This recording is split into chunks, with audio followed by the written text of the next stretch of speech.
very disappointed with the conversation I had today with President Putin because I don't think he's there. I don't think he's there. And I'm very disappointed. Well, it's not, I'm just saying, I don't think he's looking to stop.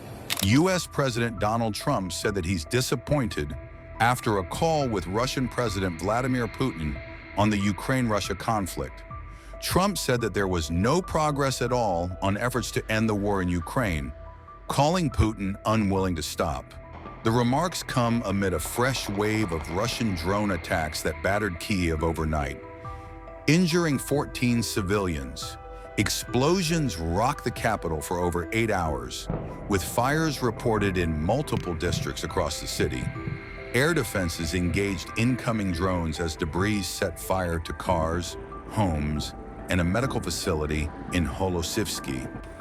Mayor Vitaly Klitschko said that 12 of the injured were hospitalized, and damage was widespread across both riverbanks.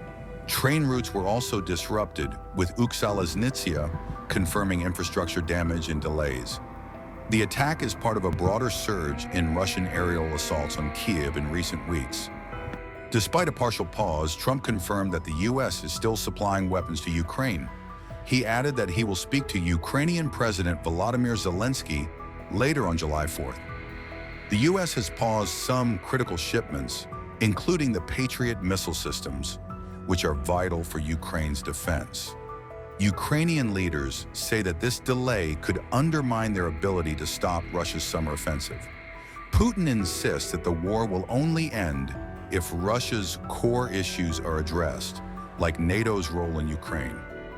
He has also rejected any move to let Ukraine join the alliance, calling it a red line for Moscow. NATO officials have warned that Moscow seeks control over Kyiv and other Eastern European governments.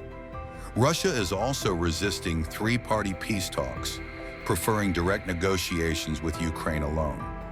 In June, Moscow even asked U.S. diplomats to leave a meeting room during informal talks in Istanbul, as per Ukrainian officials.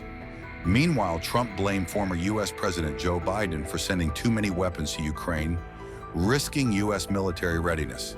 He said that Biden emptied the whole country and warned that the U.S. must protect its own defenses. For Russia and Ukraine, are you speaking to Zelenskyy tomorrow, and what are you hoping the next? I'm speaking to President Zelenskyy tomorrow, early in the morning, and I'm very disappointed with the conversation I had today with President Putin because I don't think he's there. I don't think he's there, and I'm very disappointed. Well, it's not, I'm just saying, I don't think he's looking to stop, and that's too bad. This is Biden. This isn't me. This is Biden's war. It wouldn't have happened if I were president. It wouldn't have happened. So, I in one way, I hate to get too involved because it's Biden's war. And I got stuck in the middle of it, just like I did with immigration and a lot of other things that they screwed up. But I was not happy with the conversation, no.